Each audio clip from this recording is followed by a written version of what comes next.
네, 수강생 여러분들 안녕하셨습니까?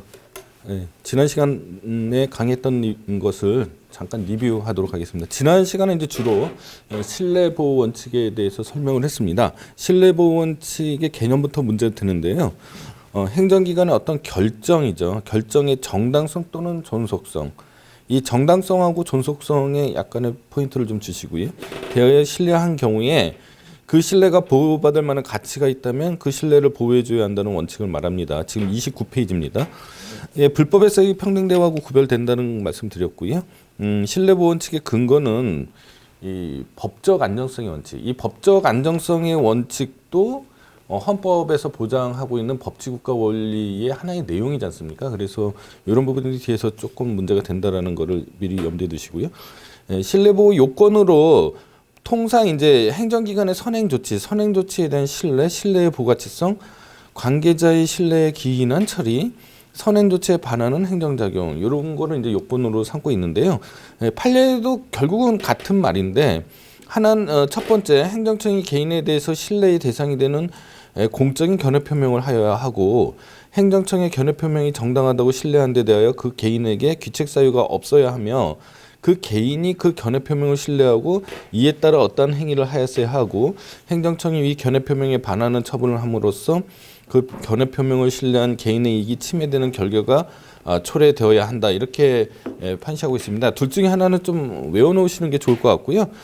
제 생각에는 판례에 있는 문구들을 조금 외워두시면 좋지 않겠느냐 이런 생각이 들고 그 다음에 그 예로서 이 폐기물 처리업에 있어서의 적정 통보하고 영업 허가 처리업 허가 관계에 대해서 말씀을 드렸는데 주로 이제 아까 얘기했던 판례에서 말하는 네 가지 요건 중에서 첫 번째하고 두 번째가 중요하다라고 했습니다. 먼저 첫 번째 얘기에 대해서 행정기관의 선행 조치, 즉 공적인 견해 표명이 있어야 되는데 그 공적인 견해 표명은 신뢰의 대상이 되는 그런 표명이 되어야 되는 겁니다.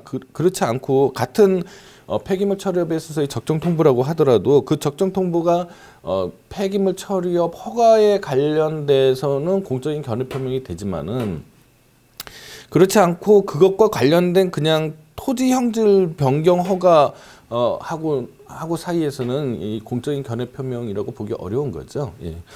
예, 그다음에 이 공적인 견해 표명에 대해서 또 말씀드리고 싶은 거는 이 행정조직상의 형식적인 권한 분장에 꼭 구해야 될 것은 아니다. 이런 말씀을 드렸고요.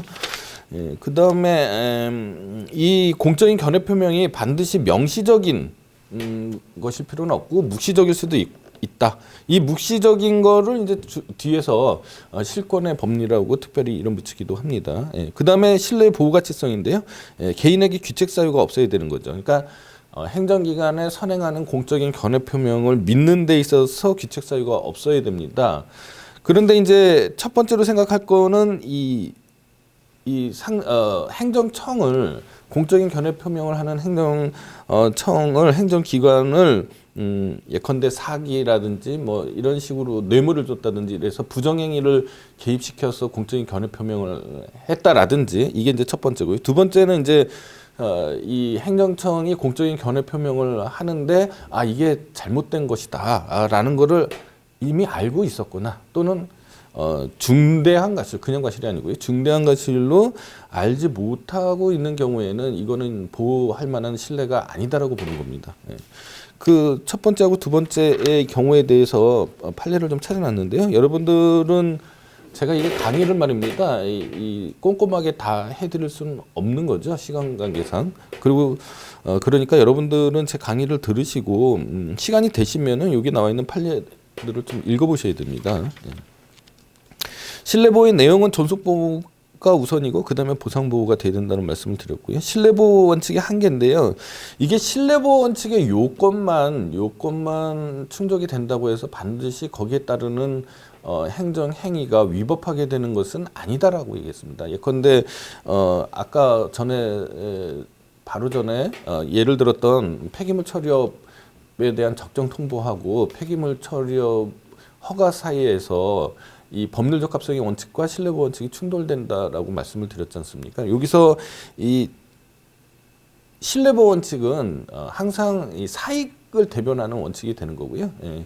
그다음에 이 법률 적합성의 원칙은 거의 대부분 이 공익을 대변하는 원칙이 되는 경우가 많습니다. 그래서 양자의 충돌인데요. 둘 다 헌법상의 가치이기 때문에 원리에서 도출되는 거기 때문에 이익 형량을 해야 됩니다. 예. 예, 그 다음에 또 적용되는 국면이 행정입법에서도 문제가 되는데 진정소급입법하고 부진정소급입법과의 관계에 대해서 얘기했습니다. 주로 문제가 되는 거는 이제 부진정소급입법의 문제이고요. 부진정소급입법은 원칙적으로 허용돼서 처분시 법률이 적용이 되는데 처분시 법률이 적용되니까 본인은 처분 전에 그러니까 개정 전에 법령을 신뢰하고서 어떤 투자를 했다. 그런데 예컨대 뭐 건축허가 신청을 개정 전 법률에 따라서 신청을 했는데 아직 건축허가가 나오기 전에 법령이 개정이 돼서 이제는 나는 건축허가를 받지 못하게 됐다. 이러면은 나는 개정 전 법령을 믿고서 막대한 투자를 했는데 법령이 갑자기 개정됨으로써 나의 신뢰에 따른 손실이 나타났다. 이런 것입니다. 예.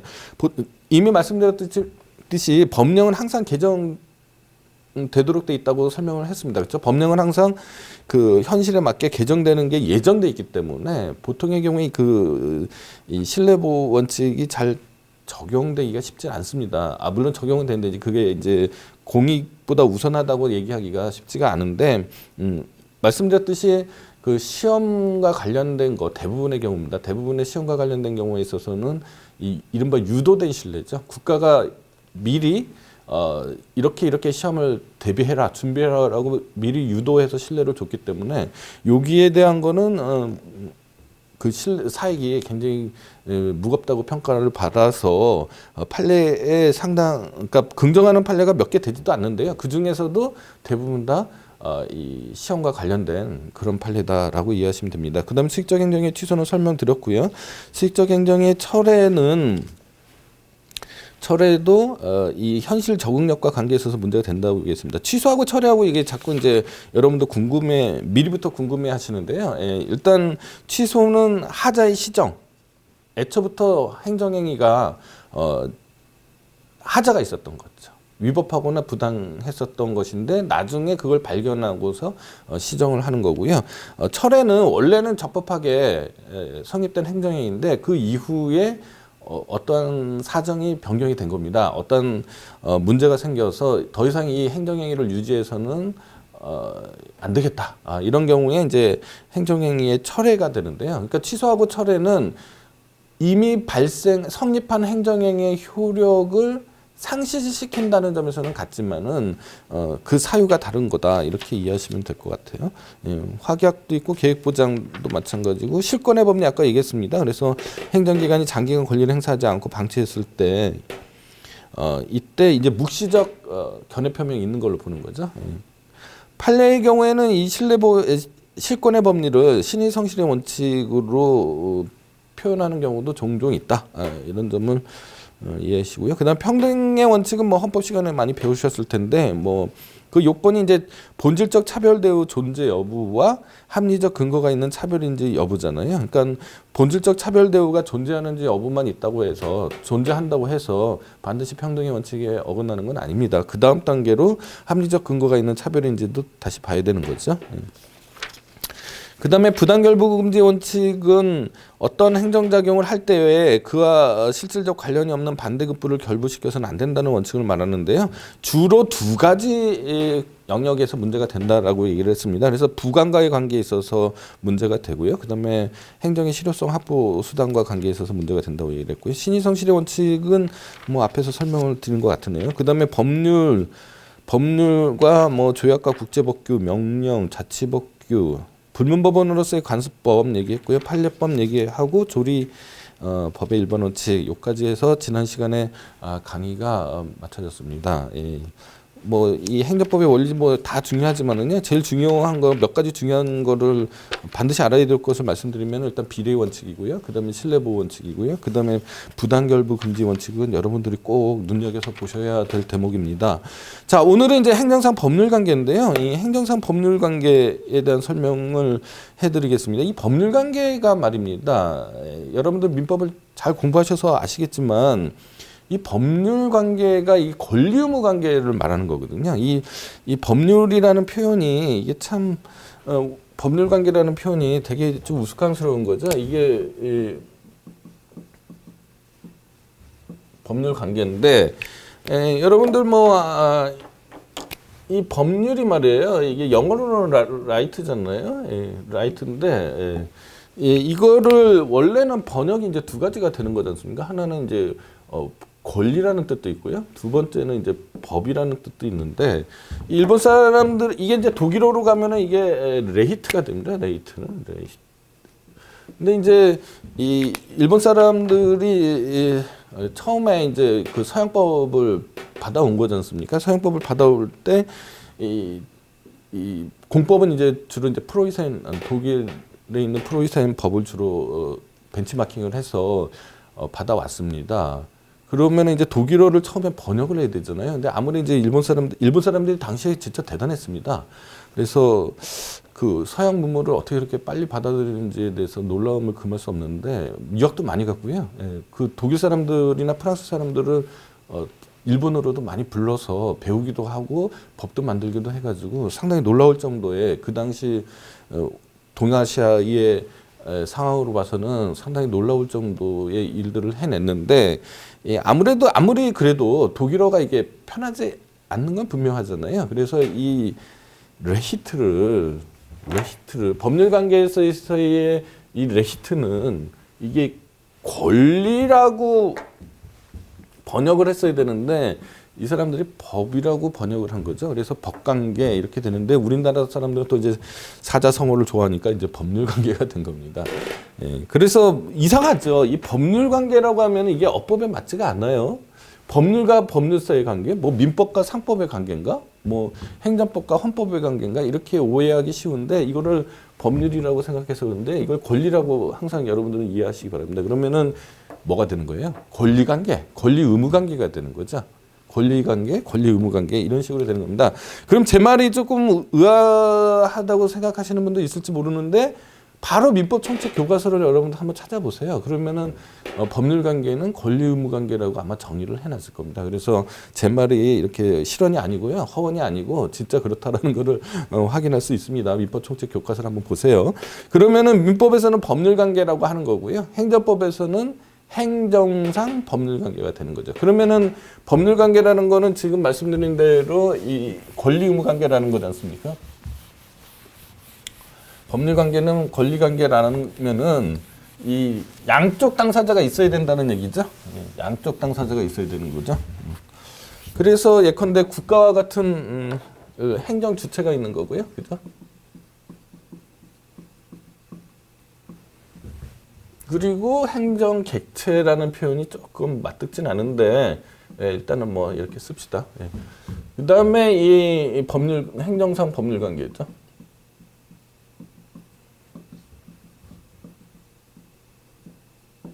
그러니까 행정 주체하고요, 행정 객체 사이의 관계인데, 무슨 관계예요? 아까 말씀드린 것처럼 권리 의무 관계가 되는 거죠. 이렇게 이해하시면 조금 더 편하실 겁니다. 그럼 우리가 이제 알고 싶은 거는 이제 세 가지가 되겠네요. 그죠? 일단 행정 주체에 대해서 알아야 될 거고, 그 다음에 행정 객체에 대해서 알아야 될 거고, 행정상 법률 관계에 대해서 알아야 되겠죠. 근데 이제 행정상 법률 관계에 대해서는 이미 제가 첫 시간에 거의 대부분 강의를 했습니다. 기억나시겠죠? 기억 안 나시는 부분은 이 동영상 강의 제 1강을 다시 한번 보시면 됩니다. 이게 동영상 강의가 이게 장점도 있네요. 이게 다시 설명할 필요 없이 여러분들이 그냥 동영상 강의 1강을 보시면 되겠습니다.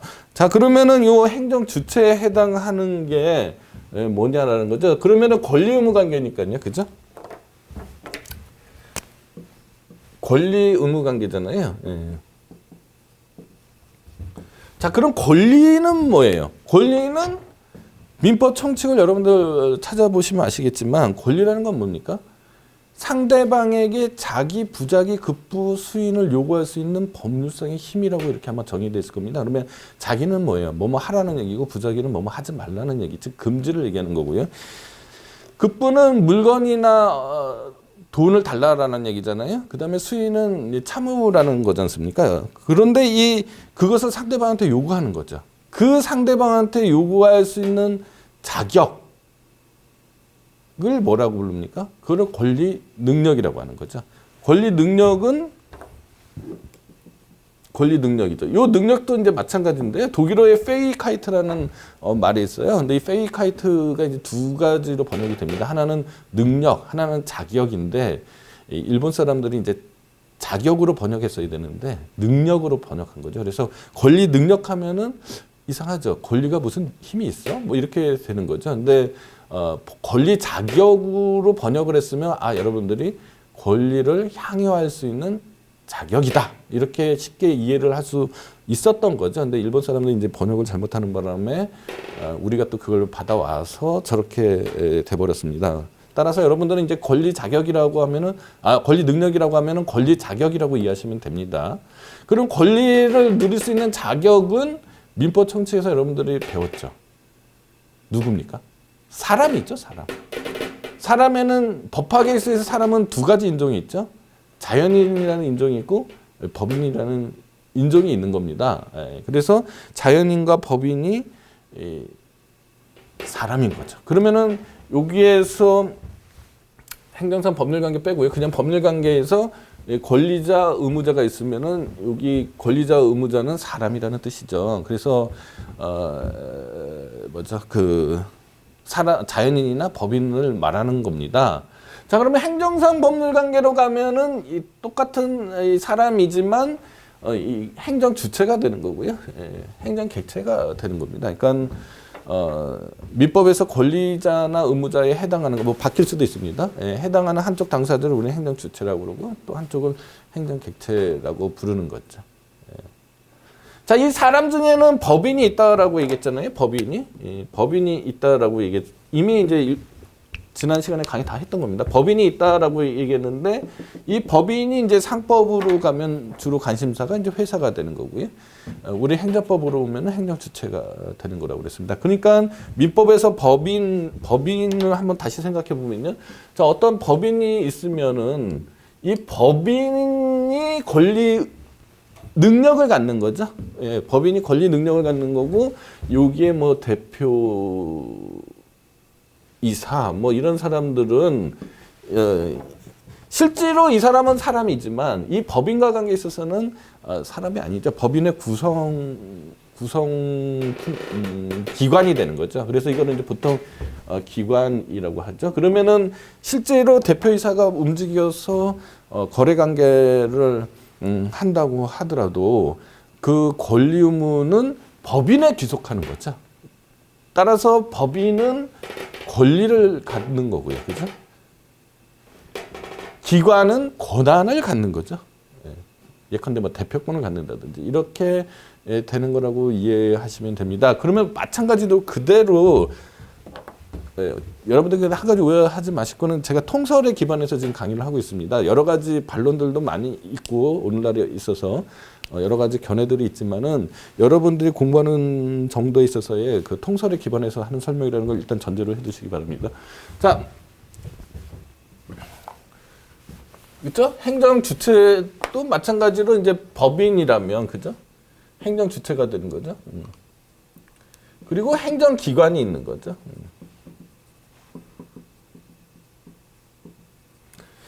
이 법인에 해당하는 것이 이제 행정 주체가 되는 겁니다. 권리 의무에 귀속하는 주체가 되는 거죠.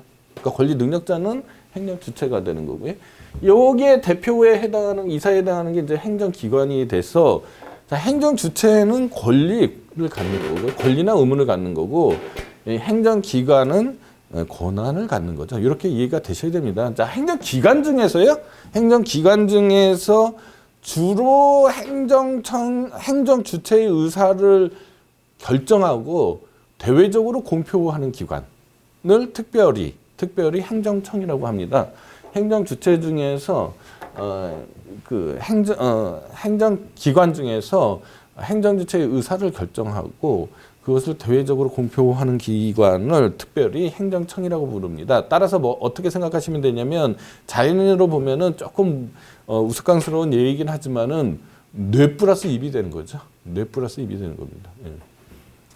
자, 그러면은 이런 기본적인 지식하에서 다시 한번 이제 설명을 하면은, 그러니까 행정상 법률 관계에서 이제 첫 번째 행정기관에 관한 얘기를 해드리겠습니다. 행정 주체에 관한 얘기를 하겠습니다. 자, 그럼 행정 주체에는 뭐가 있겠습니까? 가장 먼저 생각나는 게 뭐 국가겠죠. 네, 국가. 네. 그 다음에 지방자치단체가 있을 테고요. 그 다음에 공법인이 있을 테고요. 그 다음에 영조물법인이 있을 테고, 공재단이 있을 테고, 공무수탁사인이 있을 겁니다. 여러분들 이제 대략 보시면은 다 이해가 되실 텐데요. 먼저 이제 여기서 이제 두 가지 그 공공조합하고 고무수탁사인에 대해서 집중해서 조금 더 설명을 해드리겠습니다. 자, 공법상의 사단법인 공법인은요, 공공조합은 이 인적 결합체, 그죠? 인적 결합체죠. 사람들이 모여 있는 결합체지 않습니까? 그래서 사법상의 사단법인하고 같지만은 그렇지만 그 목적이 이제 국가로부터 부여돼 있다거나 뭐 이런 식으로 돼 있어서 다른 게 되는 거고요. 그다음에 지방자치단체도 지방자치법을 보시면은 지방자치단체는 법인으로 한다 뭐 이런 식으로 아마 규정이 있습니다. 따라서 지방자치단체도 법인인데 그러면 공법인하고 공공조합하고 지방자치단체하고 뭐 같은 거냐? 그렇지는 않죠. 이 지방자치단체는 어떤 한 지역의 일반적인 행정적인 일을 하는 거고요. 이 공공조합은 한정된 특별한 목적을 위해서 존재하는 거니까 양자가 다르게 되고요. 자, 이 정도 아시고 난 다음에 그 다음부터 이제 조금 여러분들이 아셔야 될 게 뭐냐면은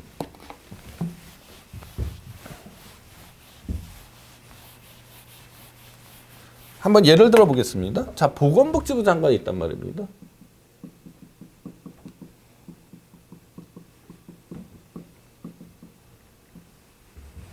그 다음에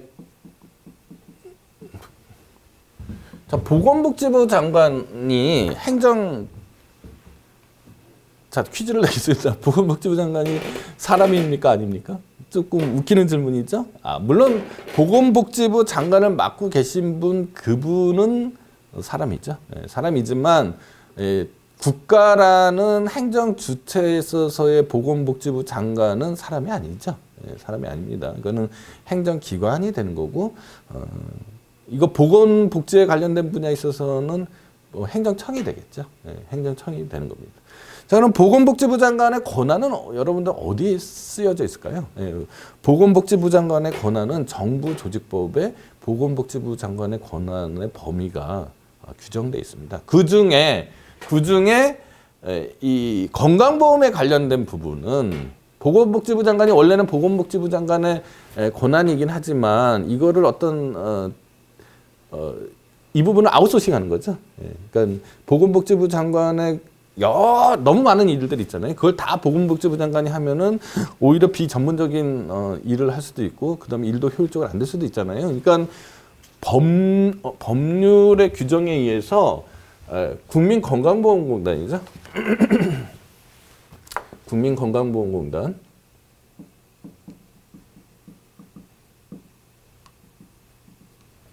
국민건강보험공단이 을 구성하게 돼 있습니다.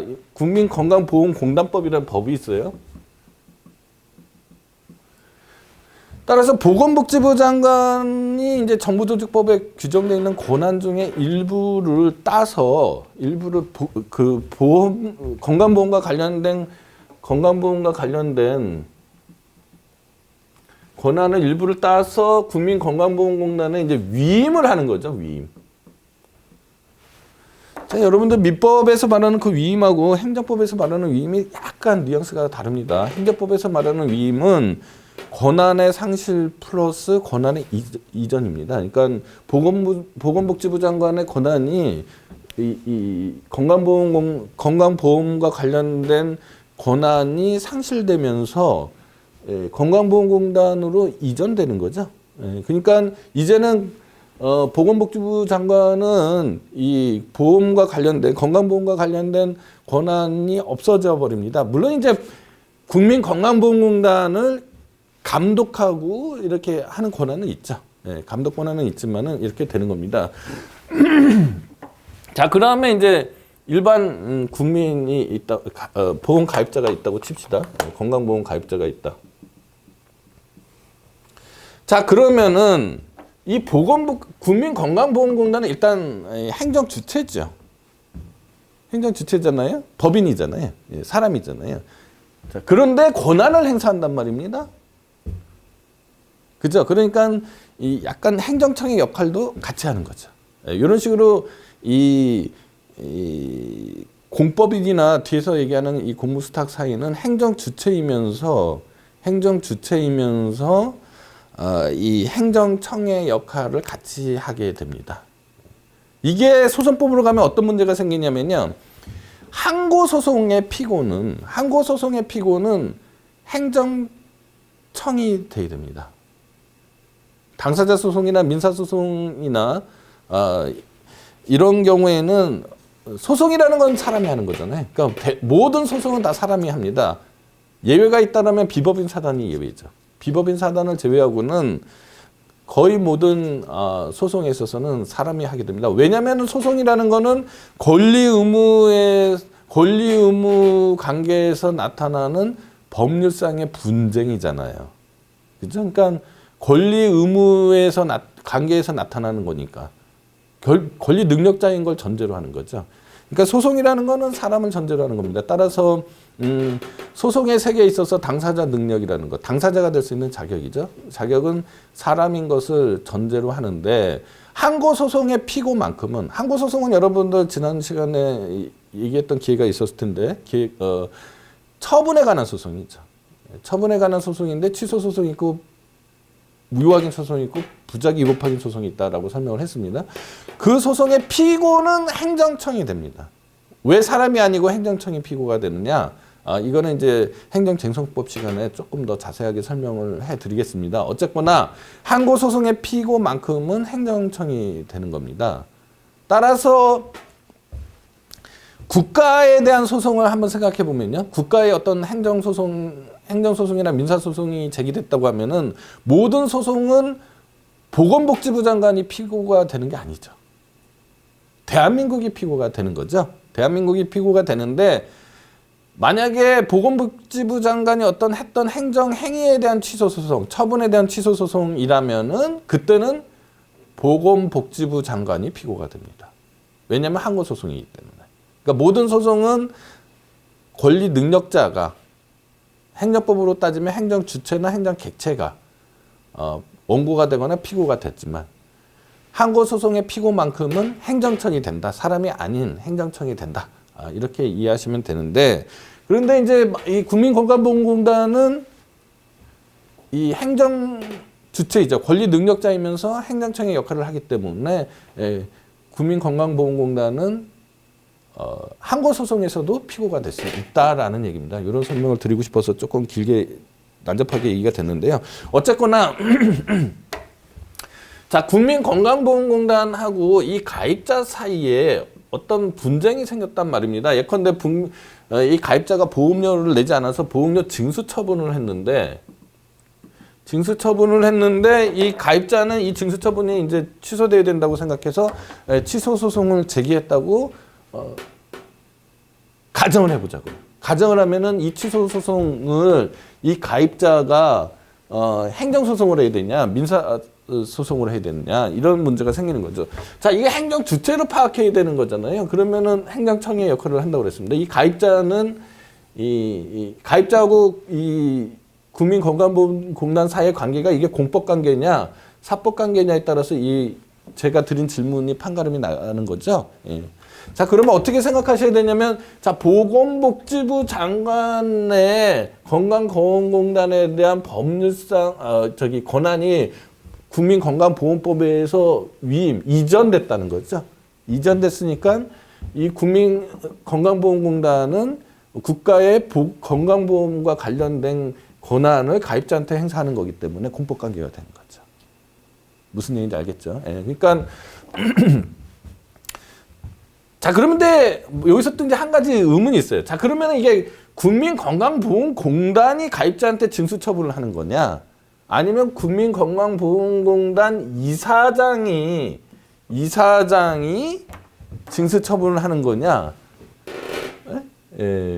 이건 어떻게 돼요? 요거는 국민건강보험법을 살펴보셔야 돼요. 국민건강보험법에 보건복지부 장관의 건강보험에 관한 권한을 국민건강보험공단에게 줬는지 위임했는지 아니면 이사장에 위임했는지에 따라서 판가름이 나는 겁니다. 판가름이 나는 거죠. 거기에 따라서 이 소송의 피고가 달라질 수도 있는 거죠. 그러나 대부분의 경우에는 보험공단 예컨대 노동부 장관이 있고요. 여기에 근로복지공단이 있다. 이렇게 해도 마찬가지입니다. 대부분의 경우에는 다 공단 그 자체한테 권한을 위임한 경우가 많다라고 이해하시면 됩니다. 이사장이 위임받는 경우는 제가 알기로는 그렇게 많지 않아요. 거의 무시할 정도다. 이렇게 이해하시면 됩니다. 따라서 국민건강보험공단하고 가입자 사이에 공법관계가 형성이 되는데 자 그러면은 이제 이게 가입자가 아니란 말입니다. 국민건강보험공단에도 직원들이 있단 말이죠. 자, 어떤 직원이 만약에 뇌물을 받아서 징계 처분을 받았다. 징계를 받았다. 자, 이렇게 되면 이거는 그럼 공법관계냐 사법관계냐의 문제죠. 자, 그러면 요건 또 아까와 같은 판단 구조로 이해를 하시면 됩니다. 자, 보건복지부 장관의 건강보험에 관한 법률이 국민건강보험에 위임돼서 그 행정권을 행사하는 거잖아요. 그러면은 이 국민건강보험공단하고 직원 사이에 그런 관계냐? 아니죠. 그렇죠? 보건복지부 장관이 이 징계권을 위임한 게 아니잖아요. 요거는 그냥 사법관계가 돼서 민사소송이 되는 겁니다. 이런 구조로 이해하셔야 된다. 거기에 대한 판례들을 46페이지에 쫙 있으니까 한번 읽어보시도록 하고요. 이제 그 다음에 이제 공무수탁 사인으로 가면은요. 공무수탁 사인은 행정법 관계에서 행정 객체로서의 지위를 갖는 것이 사인은 보통 이제 국민이나 주민이잖아요. 그래서 이제 행정 객체가 되는데, 근데 이제 행정 주체가 행정 사무를 위임하는 수가 있지 않습니까? 이 경우는 이제 법률에서 아예 대놓고서 이제 위임을 해서 공법인이 성립한 건데 이 자체가 이제 이 행정 권한을 행사하기 위해서 태어난 조직이잖아요. 근데 일반 개인 사인에게 권한을 위임해서 그 행정권을 행사하게 하는 게 가능하죠. 이거는 이제 공무수탁 사인이라고 하는데 그러려면은 이제 먼저 뭐가 문제가 되냐면은 그럴 수 있다라는 법률적인 근거가 일단 있어야 되는 거고, 그죠? 예, 그럴 수 있다라는 법률적 근거가 있어야 되고, 그 법률에 따라서 또는 법률 그 자체에서 실제로 위임하는 게 있어야 되는 거죠. 그러니까 예컨대 정부조직법에 이러이러한 사무는 민간에 위임할 수 있다, 사인에게 위임할 수 있다, 이렇게 규정이 돼 있으면은 이제 위임할 수 있구나는 거잖아요. 그렇다고 해서 그 자체로 위임된 건 아니잖아요. 논리적으로 생각해 보면요. 실제로 그러면 행정청이 그 법률에 따라서 예컨대 뭐 서울특별시장이 어떤 견인 업체에 그 법률에 따라서 뭐 견인 업체로서의 지정 처분을 한다든지 행정행위로서요. 아니면은 계약을 체결해서 뭐 견인 업무를 좀 해다고 이렇게 실제로 하는 행동이 있어야 되는 거지 않습니까? 구체적인 위임 행위가 있어야 되는 거죠. 이렇게 되면은 이제 공무수탁 사인이 되는데 문제는 뭐냐면은 정부조직법 제6조 3항에 행정기관은 법령으로 정하는 바에 따라서 그 소관 사무 중 조사, 검사, 검정, 관리 업무 등 국민의 권리와 직접 관계가 되지 않는 사무를 지방자치단체가 아닌 법인, 단체 또는 그 기관이나 그 개인에게 위탁할 수 있다. 이렇게만 돼 있고 그리고 지방자치법 104조 제3항도 비슷한 규정이 있습니다. 이거는 이제 아까도 제가 말씀드렸듯이 이 권한을 위임할 수 있는 근거가 되는 조문이잖아요. 예? 그것만 가지고서 이 권한이 실제로 위임됐다 이렇게 하기는 어려운데 판례는 이 이런 일반 조항을 가지고 개별적인 고무위탁의 근거로 해석을 하는 경향이 있습니다. 요 점을 일단 조금 알아두셔야 되고요. 요 부분은 나중에 이제 행정조직법 시간에 또 설명을 드릴 텐데요. 자, 어쨌거나 이 정부조직법 6조 3항에 따라서요, 조사, 검사, 검정, 관리 업무 등 국민의 권리 의무와 관계되지 않는 사무는 일단은 정부조직법 제 6조 3항에 의해서 이제 위임할 수 있게 되는 거죠. 그 다음에 위탁의 대상은 이제 그 정부조직법 6조 3항에 따르면 그런 국민의 권리 의무에 영향을 미치지 않는 것으로서 위임을 하게 되면은 이제 행정의 능률이 오르는 뭐 이런 것들이잖아요. 그래서 과거에 이제 별정 우체국이라는 게 있어요. 이 우체국을 대신해서 사인이 우체국을 이제 경영하는 거죠. 이런 게 있었고, 그 다음에 이제 선장의 경우에 원양어선에서 뭐 호적 업무를 해야 되거나 경찰 업무를 해야 되는 경우가 있을 수 있잖아요.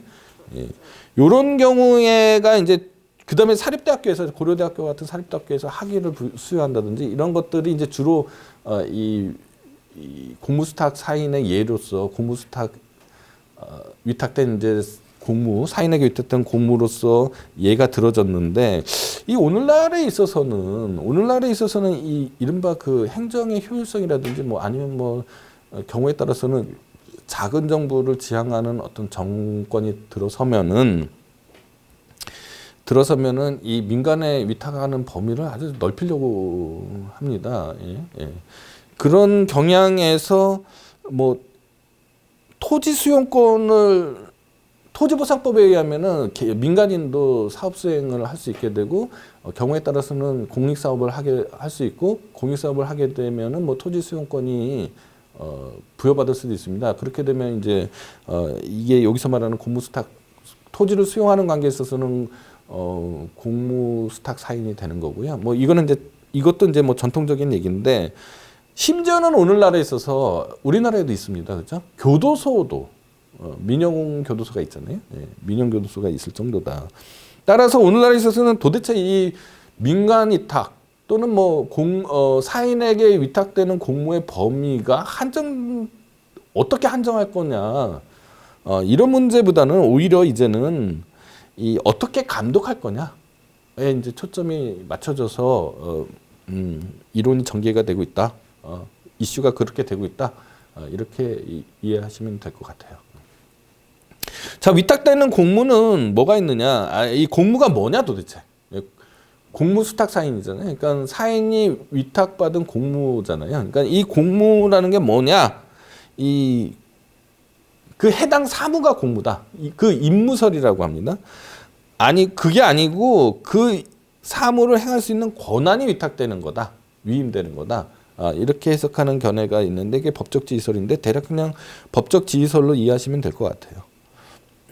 자, 그러면 이제 공무수탁 사인의 관계를 말씀을 드리면은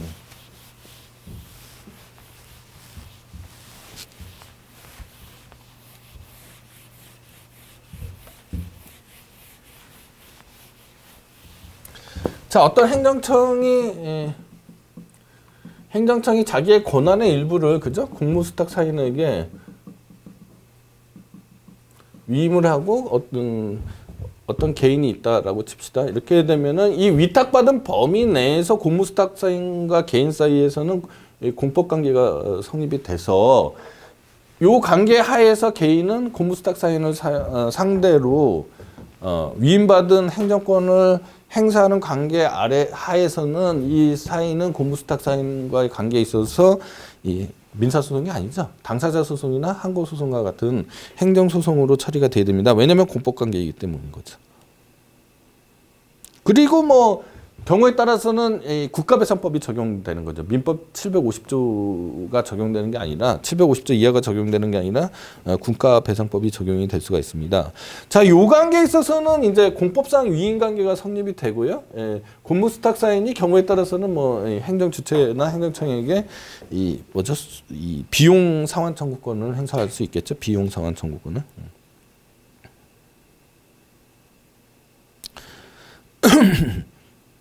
그 다음에 이제 공무수탁 사인이 아까 이제 공법인에서 설명한 것처럼 이 이 사인이 예컨대 법인일 수도 있잖아요. 이 법인 사이에 직원이 있다라고 하면은 요 사이의 관계는 뭐 당연히도 민사소송 관계죠.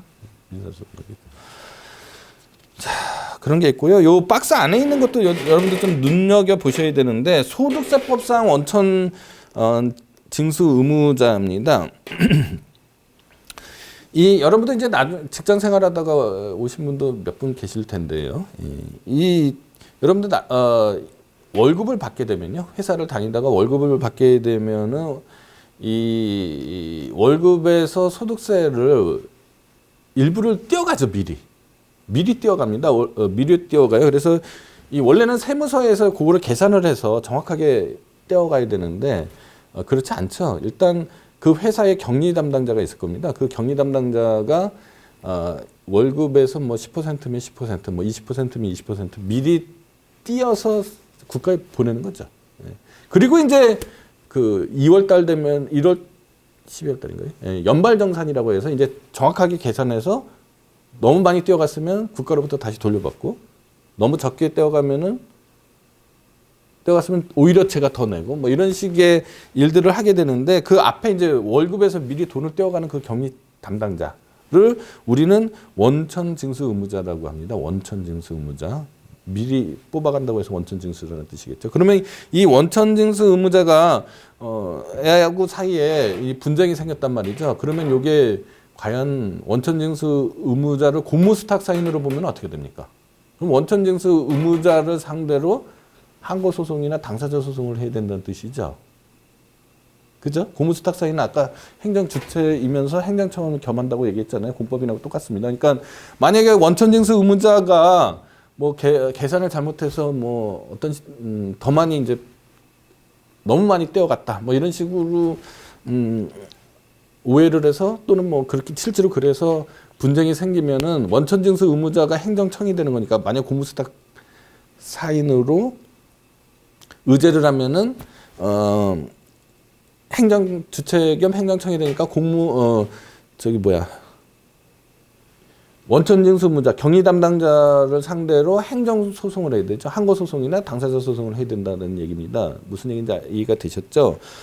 근데 원천징수 의무자는 그야말로 의무자죠. 공의무 부담 사인이라고 합니다. 공의무 부담 사인. 원천징수 의무자가 어떤 권한을 행사하는 게 아니지 않습니까? 그냥 세무서나 국가를 위해서 의무만 부담할 뿐이죠. 그러니까 공무수탁 사인이라고 볼 수 없다라는 게 판례입니다.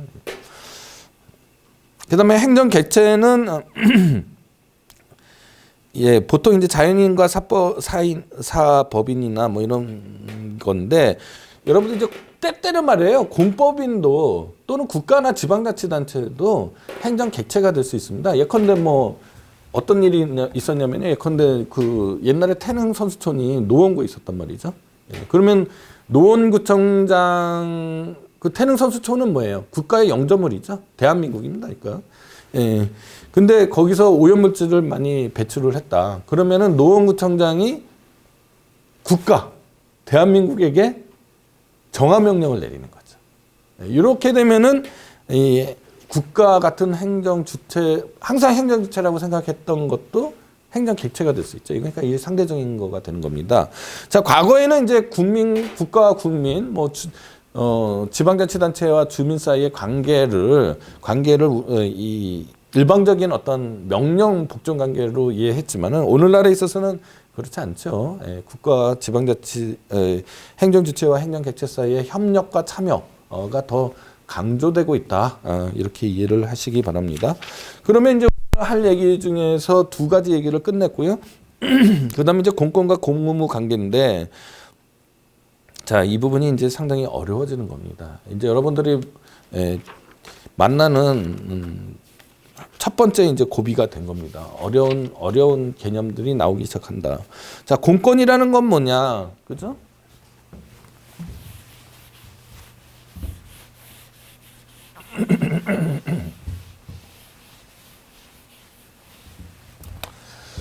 자, 아까 다시 이제 처음으로 돌아서 행정 주체가 있고요, 그죠? 행정 객체가 있단 말이죠. 양자 사이의 이 권리 의무 관계죠. 행정상 법률 관계인데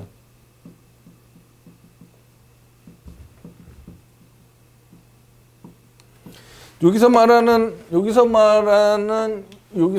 법률은 뭐 민법, 상법 이런 법률이 아니다라고 얘기했어요. 권리 의무 관계라고 그랬죠. 그러니까 권리와 의무의 관계인 거죠. 자, 행정주체가 객체를 상대로 예컨대 뭐 예를 들어서 뭐 국가가 국민을 상대로 권리를 가질 수가 있고요. 그렇죠? 반대로 행정객체가 행정주체를 상대로 권리를 가질 수도 있겠죠.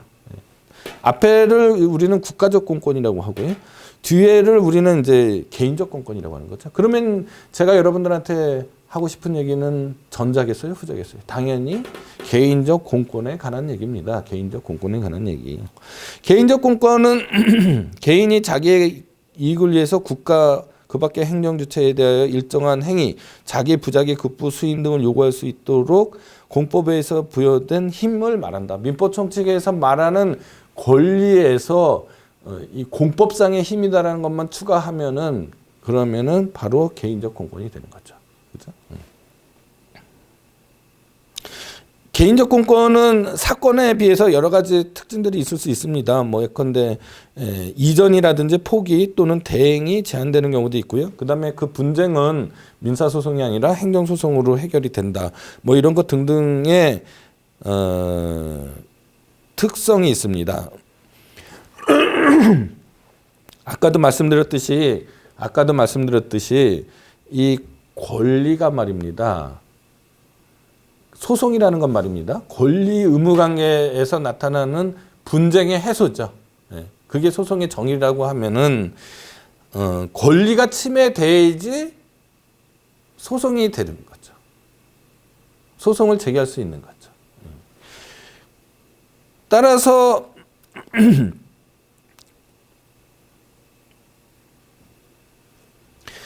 이 권리라는 거는 실체법적인 의미도 있고요. 그죠? 소송법적인 의미도 있게 되는 겁니다. 그죠?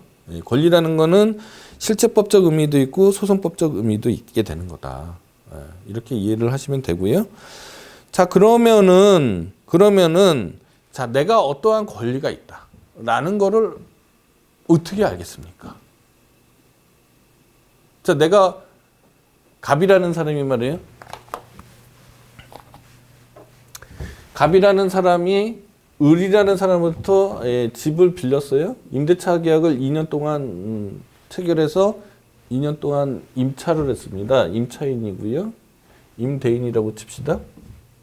자, 갑이 을로부터 언제까지 이 집을 사용할 수 있는지에 대한 권리는 어디에 쓰여져 있어요?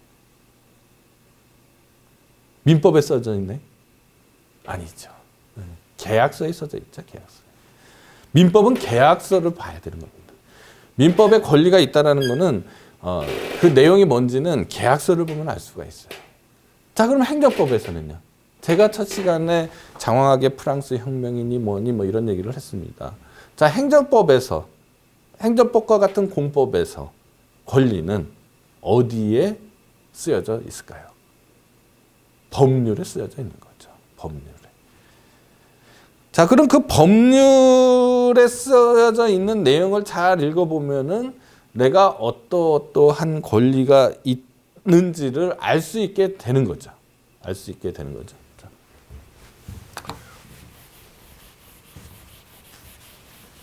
자, 그럼 법률을 한번 읽어보면요.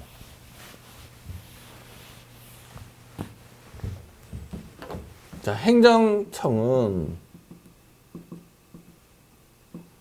뭐뭐 하면 뭐뭐 할 수 있다. 행정청은 뭐뭐 하면 뭐뭐 하여야 한다.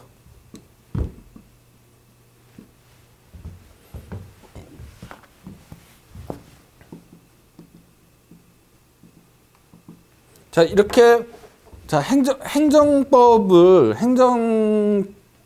분류되는 법률들을 여러분들 읽어보시면은요. 행정청은 뭐뭐 하면 뭐뭐 할 수 있다. 또는 행정청은 뭐뭐 하면 뭐뭐 해야 한다. 이 두 가지로 분류를 할 수 있겠죠. 물론 수동태로 써져 있을 수도 있습니다. 예, 수동태로 써져 있을 수도 있어서 이게 행정 꼭 저게 이 수동태로 써져 있어서 행정청이 주어가 아닌 경우도 있을 수 있어요. 아닌 경우도 있을 수 있지만은 해석을 해보면은 능동태로 다시 고쳐서 해석을 하게 되면은 이 해석이 이제 중요하죠. 근데 해석을 하게 되면은 요 두 가지 타입으로 분류가 될 수 있는 거죠. 예. 자, 그러면 여기서 아까 행정청은 그죠? 행정청은 제가 설명 다 해드린 거죠. 사람이 아닌 거죠.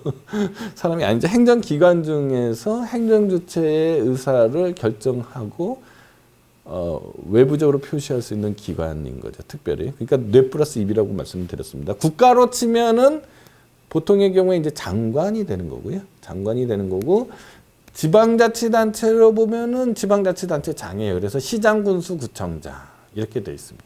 보통의 경우에 보통의 법률을 읽어보면은 무슨 장관은 또는 시장, 군수, 구청장은 이렇게 써져 있는 법률이 굉장히 많아요. 읽어보시면 알아요. 자, 뭐뭐 하면 뭐뭐 하여야 한다. 뭐뭐 하면은 이제 법률 우리가 요건이라고 그러잖아요. 요거는 이제 보통 이제 법률 효과라고 하죠. 예, 이거는 뭐 우리 행정법과 관계없이 민법에서 이미 다 배우신 얘기들일 겁니다. 자, 할 수 있다. 하여야 한다. 자, 제가 상대방한테 국가에게 개인적 공권을 행사합니다. 행사하려면은 뭐뭐 할 수 있다 이렇게 돼 있어야지 행사할 수 있나요? 뭐뭐 하여야 한다 이렇게 되어야지 행사할 수 있을까요? 당연히 뭐뭐 하여야 한다 이렇게 되어야지만 제가 상대방한테 국가에게 나한테 자기 부자기 급부 수인을 요구할 수 있게 되는 거겠죠. 뭐 당연하지 않습니까? 이거를 우리는 강행규정성이라고 합니다. 강행규정성. 첫 번째 강행규정성. 자, 하여야 한다 됐어요. 하여야 한다가 됐는데 이렇게 써져 있거나 해석을 해보니까 그렇게 해석이 되는 거죠. 그러면은 제가 그런다고 해서 제가 국가에게 나한테 뭘 해달라고 항상 요구할 수 있느냐? 꼭 그렇지는 않은 거죠. 왜냐하면은 국가가 그냥 공공의 이익을 위해서, 그죠? 공익을 위해서 그 일을 해야 되는 경우도 하여야 한다라고 써져 있을 거 아닙니까? 나를 위해서 그렇게 하여야 한다고 써 있지 않고 말입니다. 일반 공공의 이익을 위해서, 공익을 위해서, 공익만을 위해서 하여야 한다라고 써져 있는 경우도 있는 거죠. 하여야 한다라고 해서 다 내가 국가한테 뭘 내가 요구할 수 있는 건 아니잖아요. 그죠? 국가가 나를 위해서 하여야 한다가 아닌 경우가 더 많을 수도 있죠. 예, 그러니까 요 하여야 한다라고 써져 있는 이유가 모든 행정법 다 공익을 위한 거이긴 하지만 공익을 위하면서도 나 개인을 위한 목적도 포함이 돼 있어야 되는 거죠. 그래야지 내가 국가한테 아니 법에 나를 위해서 이렇게 하여야 한다라고 써 있는데 왜 당신은 나한테 하지 않느냐? 라고 할 수 있어야지 제가 국가한테 요구할 수 있는 거죠. 요거를 이제 사익보호성이라고 그래요. 자, 요 사익보호성은 갖춰져 있어서 얻어지는 이익을 법률상 이익이라고 합니다. 자, 국가가 나를 보호하기 위해서요. 국가가 나를 보호하기 위해서 어떤 특정한 개인을 보호하기 위해서 어떠한 요건이 갖춰지면 어떻게 하여야 한다 이렇게 써져 있어서 있는데도 불구하고 나를 위해서 그 요건에 해당하는 나를 위해서 국가가 어떤 행위를 하지 않았다 이렇게 되면은 저는 법률상 이익이 침해되는 거죠. 법률이 보호하는 이익이 침해되는 거죠. 그렇잖아요. 근데 국가가 말이에요. 국가가 하여야 한다이긴 하지만 저하고 어떤 개인하고 관계가 없습니다. 그냥 공익을 위해서만 하여야 한다예요. 국가가 자기의 일을 하기 위해서 하여야 한다 이렇게 규정되어 있는 경우도 있잖아요. 그런 강행규정성은 확보되어 있지만 사익보호성이 없기 때문에 이런 경우에는 제가 근데 법을 잘 알아요. 법을 잘 알아서 그 국가는 당연히 그걸 하여야 하기 때문에 나는 그 법률을 잘 아는 사람이니까 그거를 이용해서 제가 돈을 벌 수도 있어요. 그렇죠? 그러면은 그렇게 벌어지는 돈은 법률이 나를 보호해서 그런 결과가 발생된 게 아닌 거죠. 내가 법을 잘 알기 때문에 어차피 국가는 그냥 뭘 하여야 하는 거잖아요. 그거를 내가 이용한 거죠. 그래서 법을 잘 알기 때문에 돈을 번 거지 법이 날 보호했기 때문에 돈을 번 게 아니잖아요. 예. 이런 이익은 법률이 나를 보호해주는 이익이 아닌 거죠. 그래서 법률상 이익이라고 하지 않고 이 경우에는 반사적 이익이라고 합니다. 반사적 이익. 자, 반사적 이익이라고 하는 거예요. 자, 그러면은 여러분들 반사적 이익이 침해가 됐을 때 제가 국가나 지방자치단체를 상대로 나의 이익이 침해됐다고 소송을 제기할 수 없는 거죠. 네. 법률상 이익이 침해되어야지 제가 국가한테 법률이 나를 이렇게 보호해주고 있는데 네가 법률을 어겨서 나의 이익이 침해됐으니 권리가 침해됐으니 구제받아야겠다. 이렇게 해서 소송이 되는 거지 않습니까? 그래서 이 법률상 이익이 중요한 거죠. 이 법률상 이익. 자, 그 다음에 세 번째는 이제 청구 걷는 부여성이라는 건데, 이거는 이제 오늘날에 있어서는 의미가 없습니다. 전전에 그 대립법계 국가들, 독일이라든지 아니면은 전전에 일본, 제국 일본에서는 이 행정소송을요, 뭐든지 할 수 있는 게 아니었습니다. 이 목록이 있었어요. 카테고리가 있어서 그 카테고리에 포함되어 있는 것만 소송을 제기할 수 있었습니다. 그러니까 행정소송법에 목록이 있어서 그 목록에 해당하는 처분만 취소소송을 제기하거나 이렇게 될 수가 있었습니다. 따라서 그 목록에 규정되어 있지 않는 처분을 해서 제가 어떤 손실을 입으면, 이익을 침해받으면, 이익을 침해받으면, 그거는 제가 국가를 상대로 소송을 할 수가 없죠. 그러면 그것이 온전한 권리라고 말할 수 없는 거잖아요. 근데 전후가 되고 또 우리나라는 처음부터 그런 게 없었습니다. 우리나라는 처분이기만 하면 항고소송을 제기할 수 있고요. 법률상 공법상 법률 관계이기만 하면 당사자 소송을 제기할 수 있거든요. 이런 건 이제 개괄주의라고 합니다. 개괄주의를 채택하고 있는 오늘날에 있어서는 이 청구 걷는 부여성은 의미가 없는 거죠. 이런 걸 합쳐서 공권의 3요소라고 합니다. 독일의 뷰일이라는 사람이 만든 개념인데요. 공권의 3요소인데 강행규정성, 사익보호성, 청구 걷는 부여성인데 오늘날에 있어서 중요한 거는 이 두 가지죠. 이거는 의미가 없고요. 강행규정성하고 사익보호성인데 사익보호성이 갖고 있는 법률에 의해서 보호되는 법률상 이익, 이게 중요한 개념이 되는데 강행규정성도 사실은 크게 중요하지는 않죠. 뒤에선 이제 또 설명드리겠지만 이른바 무하자재량 행사 청구권이라고 해서 강행규정성이 없어도 권리성을 인정해야 되는 경우가 있고 인정하는 추세에 있습니다. 따라서 오늘날에 있어서 중요한 거는 공권에서 중요한 거는 이 법률상 이익, 사익보호성 얘기인데 이게 법률상 이익이 그러니까 실체법적으로 가게 되면 공권의 성립 요소가 되는 거고요. 이 행정소송법으로 가게 되면 이 원고적격의 기준이 됩니다. 그리고 이제 국가배상으로 가면은 이게 손해냐 아니냐의 판별 기준이 되는 거고 이렇게 되는 겁니다. 이게 굉장히 중요한 개념이다. 자, 그다음에 이제 법률상 이익을 그러면 어떻게 파악해내야 되는 거냐? 이런 부분들에 관해서는 이제 다음 시간에 수요일 날 다시 하도록 하겠습니다. 자, 오늘은 여기까지 하도록 하겠습니다. 감사합니다.